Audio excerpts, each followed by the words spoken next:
안녕하십니까. 구구절절 주련 이야기 원호입니다. 오늘부터 구구절절 주련 이야기를 가지고 여러분을 만나게 되어서 반갑습니다. 여러분들께서 산사에 가시면은 대부분의 절은 목조 건물로 되어 있습니다. 요즘에는 콘크리트로 만들기도 하지만 대다수가 목조 건물이기 때문에 목조 건물은 그 하중을 지탱하기 위해서 많은 기둥을 사용하게 됩니다. 그 기둥에 한문으로 된 시가 걸려 있습니다. 그것을 주련이라고 합니다.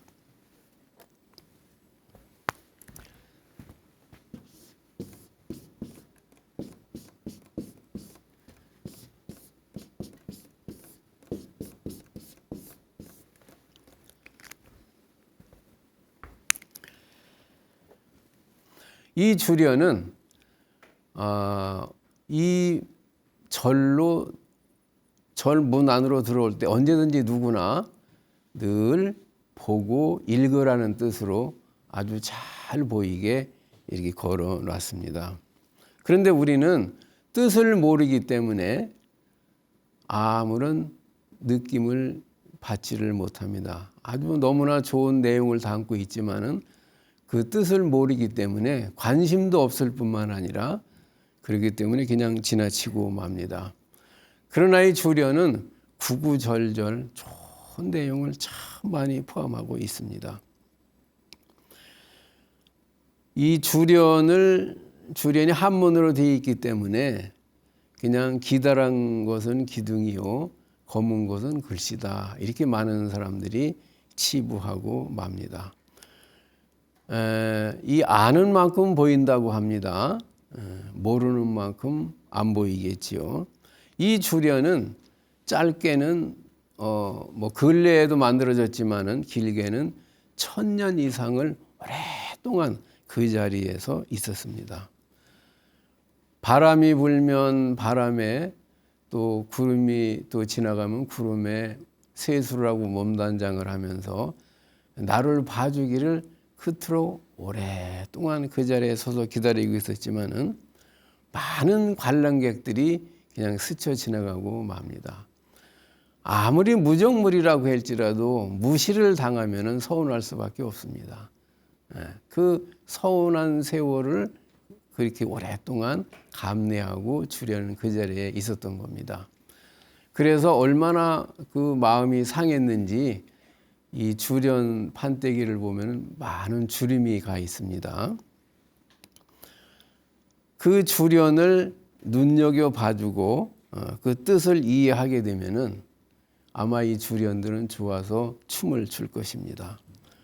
아무리 무정물이지만은 이 주련이 도란도란 기둥과 기둥 사이에서 서로 주고받는 얘기를 잘 우리가 들어준다면은 우리도 좋고 아마 이 주련도 굉장히 기뻐할 것입니다.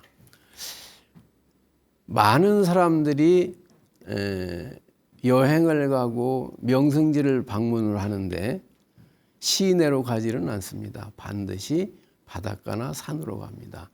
그러면 이 산이나 바다에 가면 반드시 명찰이 있습니다. 근데 많은 사람들이 그냥 스쳐 지나가 버리고 말아요. 이것은 수박을 겉모양만 보고도 그냥 맛을 안 보고 지나가는 것이나 똑같습니다. 그 수박이 아무리 겉모습을 봐가지고는 그 맛을 알 수가 없습니다. 그 땀이 흐르는 더운 여름에 그 아주 차게 만들어 놓은 그 수박을 딱 쪼개서 먹었을 때 얼마나 맛이 좋습니까? 황홀하기까지 합니다.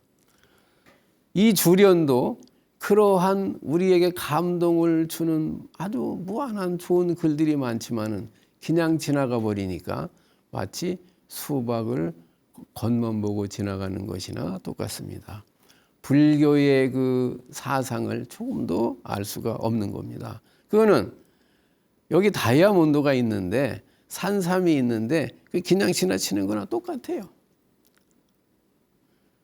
아무리 절을 많이 와서 구경을 했다고 하더라도 이 절이 뭐 하는 곳인지를, 무슨 말을 하고 있는지를 모르는 겁니다. 많은 사람들은 요즘에 얘기를 합니다. 이 주련이 한글로 돼 있으면 좋겠다. 거기다가 이렇게 해설해서 해놓으면 좋겠다. 이 주련은 우리가 한문만을 우리가 한문 문화권이기 때문에 역사상 한문으로 돼 있지만은 요즘에는 한글을 전용하는 시대이기 때문에 앞으로는 이 한시도 한글로 차츰 전부 바뀌어질 겁니다. 근데 이 한문이라고 하는 것은 한 단어 속에도 많은 내용을 함축하고 있고 또 팔만대장경의 그 많은 내용이 다 들어있을 수도 있습니다. 그래서 한글로는 그렇게 간단하게 표현하기 어렵거든요. 그래서 또 한글로 번역을 해놓는다고 해도 많은 설명이 필요하기 때문에 그러한 어려운 점도 있습니다.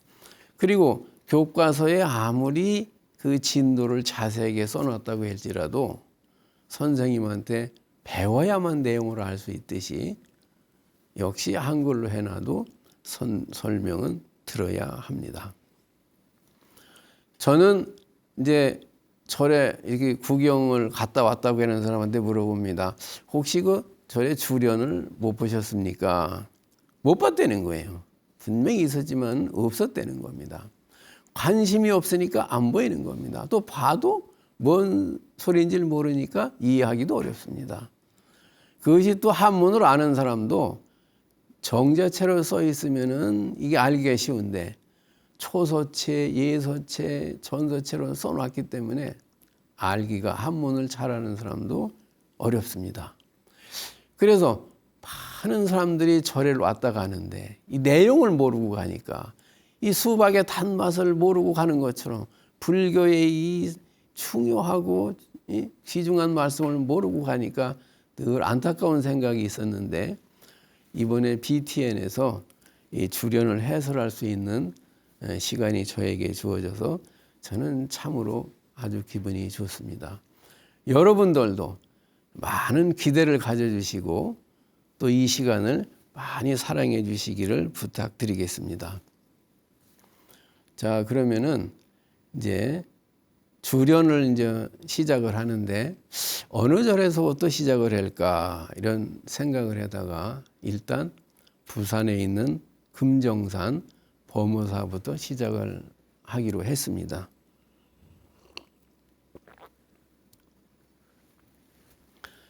여러분들이 절에 가시면은 맨 먼저 만나는 분이 일주문입니다.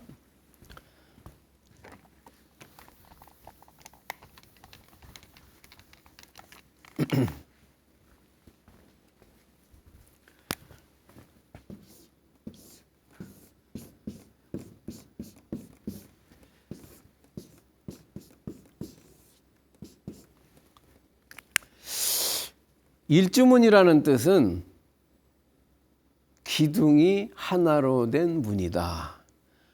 하나의 기둥으로 이루어진 문이다. 이런 뜻이에요. 근데 어느 건물이든지 요 기둥 두 개를 가지고는 건물을 유지할 수가 없습니다. 반드시 쓰러집니다. 그런데 모든 건축물은 기둥이 3개 이상입니다. 이 솥단지도 2개짜리는 없습니다. 3개인데 기둥 하나로 문을 만들었어요. 이게 쓰러지기도 쉬운데. 그럼 왜 굳이 기둥을 2개로 만들어 놓고 이주문이에요. 말하자면 양쪽에 기둥이 있으니까 또 부르기는 일주문이라고 부릅니다. 근데 많은 사람들이 그냥 이걸 관심도 없이 지나쳐 버리는 거예요. 이 기둥 2개로 문을 세웠다고 그러는 것은 이게 억지춘향입니다. 이게.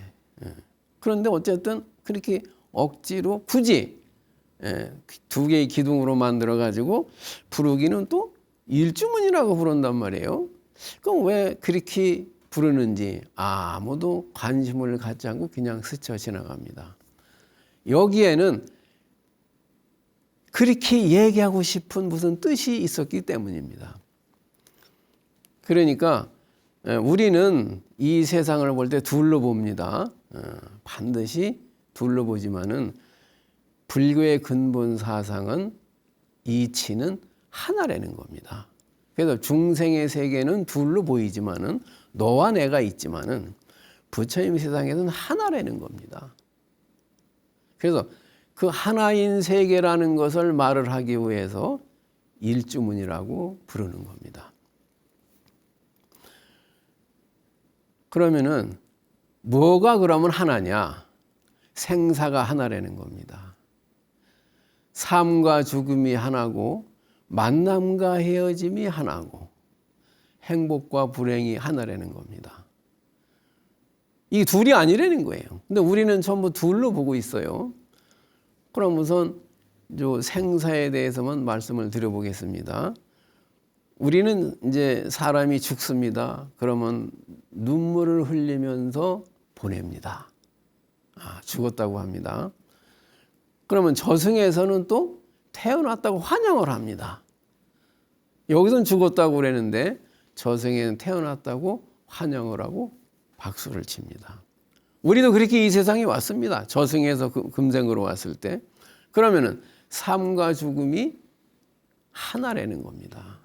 우리 눈에 볼 적에는 둘로 보이지만은 부처님 세상에서는 만물의 이치는 둘이 아닌 하나라는 겁니다. 제가 오늘 BTN 방송국에 왔습니다. 제가 계룡사에서 출발할 때는 여기는 목적지고 또 제가 여기서 마치고 다시 계룡산으로 돌아갈 때는 여기는 출발지가 됩니다. 그러면은 여기가 출발지일까요? 목적지일까요? 출발지이면서 목적지입니다. 이거 하나입니다. 이 따로 분리를 할 수가 없어요. 이 자리를. 우리는 그거를 알아야 합니다. 이거를 알아야만 생사가 둘이 아닌 하나라는 거, 목적지와 출발지가 하나라는 걸 알아야만 드디어 일주문으로 들어갈 수가 있는 겁니다. 이 일주라는 뜻을 모르고 100년을 드나든다고 하더라도 그것은 일주문에 들어간 것이 아닙니다. 그것은 늘 이주문만을 들어간 겁니다. 이러한 중요한 의미를 담고 있기 때문에 아무도 관심을 갖지 않지만은 저는 여러분들에게 이 말을 해주고 싶었습니다.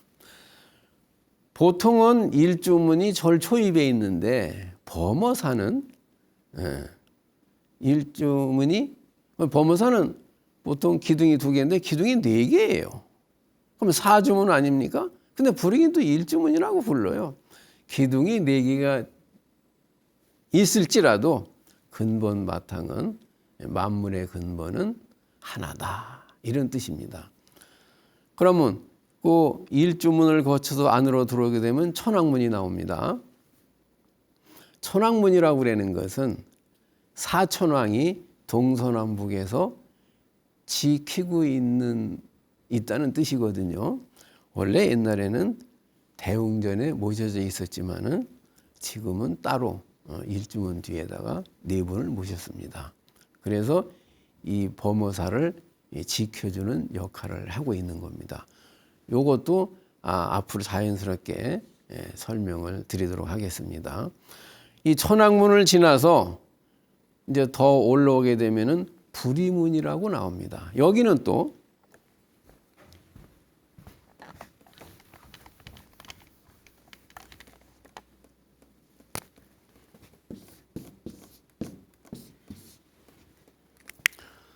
아까는 하나인 문이라고 그랬는데 여기는 또 둘이 아닌 문이다 이런 뜻이에요.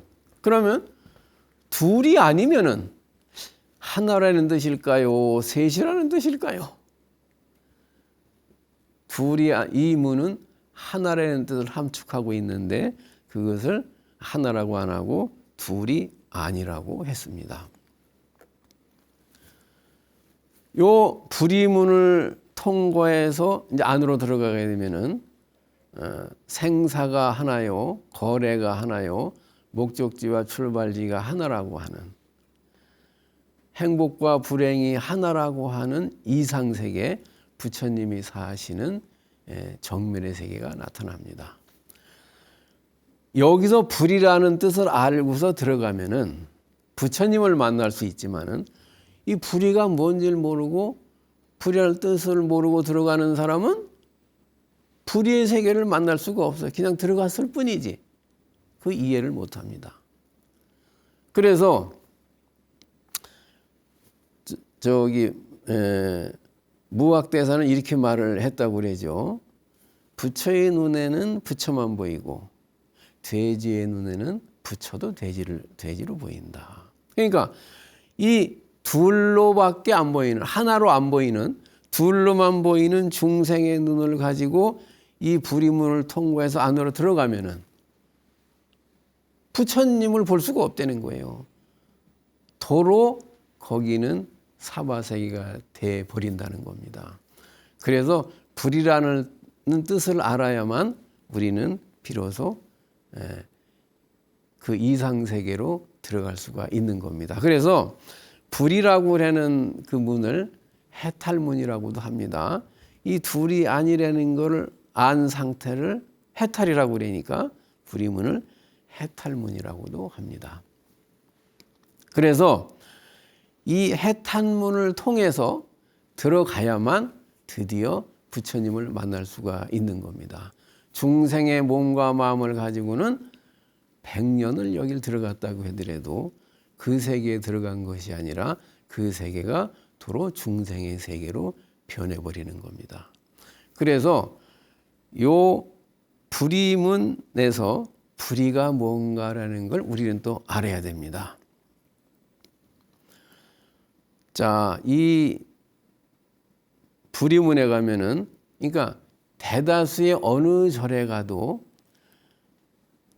이런 글귀가 있습니다. 신광이 불매하니 만고 희우라. 입차 못 내어든 막존지하라. 이런 식구가 쓰여져 있습니다. 자, 여기서 이 뜻을 알아야만 비로소 우리는 안으로 들어갈 수 있는 자격이 생긴 겁니다. 전국 사찰에 가면은 일주문에 이 글이 쓰여져 있는데 다른 글도 있지만은 이 줄의 내용이 가장 많습니다. 일주문마다. 근데 법무사는 특이하게도 일주문에는 이 글이 없고 불의문에 이 식구가 있습니다.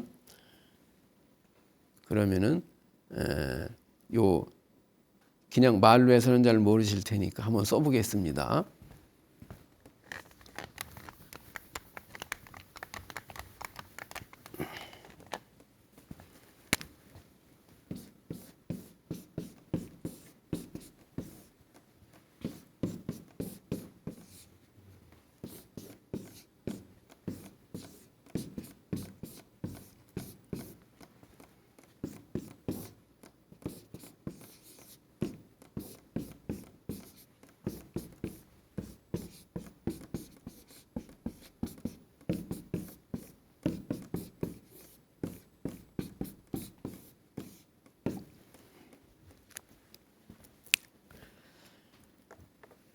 이러한 글씨가 쓰여져 있습니다. 자, 그러면은 이제 오늘 이 어떤 주련 이야기를 시작을 했는데 지금까지 서론을 좀 말씀드렸고 이제 막 주련을 시작했습니다. 여기서 이제 못다 마치게 되면은 다음 시간에 이어서 하도록 하겠습니다. 자, 신광이 불매하니 만구 희우라 그랬습니다. 이 내용은 중국 원나라 때의 스님인데 중봉 명본이라고 하는 스님이 금강경 서문에 이 글을 썼습니다. 금강경에 대한 해설이 중국이나 한국이나 그 수를 알 수 없을 만큼 가장 해설이 많습니다. 그 많은 해설 중에서 조선 말기와 고려 말기와 조선 초에 사셨던 하모 득통이라고 하는 스님이 이 글귀를, 그러니까 하모 스님이 그 많은 금강경 해설을 한 사람들이 많은데 그 중에서 5분의 말씀을 갖다가 금강경 오가해라는 책을 편찬을 했습니다. 이 5분을 이제 선택을 해가지고 규봉종밀, 부대사, 야보도천, 예장종경, 육조해능 요 5분의 글만을 선택을 해가지고서 금강경 오가해라고 하는 책을 만들었습니다. 거기에 이 하모 스님이 이 스님의 중봉 명본 스님의 글을 거기에 실어놨는데 요 내용은 금강경에 대한 해석, 금강경이 무엇이냐 그거를 해설하는 내용 가운데 이 야보 스님이 이런 말씀을 하셨습니다. 그것을 이제 모아놨는데 거기에 있는 내용입니다. 신광이 불매하다. 신비로운 광명은 어둡지 아니해서. 신광이라는 것은 글자상으로는 신비한 광명이다, 신기로운 빛이다 이렇게 되지만은 신기한 작용이다 이런 뜻이 있습니다. 신기한 작용이다, 기능이다, 능력이다 이런 뜻을 가지고 있습니다. 이 신광은 어두워지지 아니해서 억만검이 지난다고 할지라도 늘 빛나고 있다는 거예요. 그러면 이게 무슨 말이냐? 아무리 구름이 많이 끼고 비가 쏟아져도 태양은 그 밝음을 멈춘 적이 없습니다. 구름에 가려졌을 뿐이지. 다시 구름이 벗겨지면 태양은 빛나고 있습니다. 이 신광이 번뇌나 망상이라고 하는 착각이라고 하는 구름에 가려져 있을지언정 그 신광은 어두워진 적이 없다는 거예요. 이 번뇌 망상만 벗어나면은 본래의 그런 신광이 환히 만고 동안 빛나고 있다는 겁니다. 자, 오늘 이제 시작을 했습니다. 드디어 구구절절 주련 이야기, 이제 주련이 막 시작이 됐습니다. 오늘 그 범어사 불이문에 있는 요 신광불매 만고시우를 소개하면서 오늘 다 이걸 마칠 수가 없기 때문에 다음 시간에 다시 이어서 말씀을 드리도록 하겠습니다. 오늘 이 아주 귀중한 시간이었습니다. 여러분과 함께 할 수 있어서 매우 좋았습니다. 감사합니다.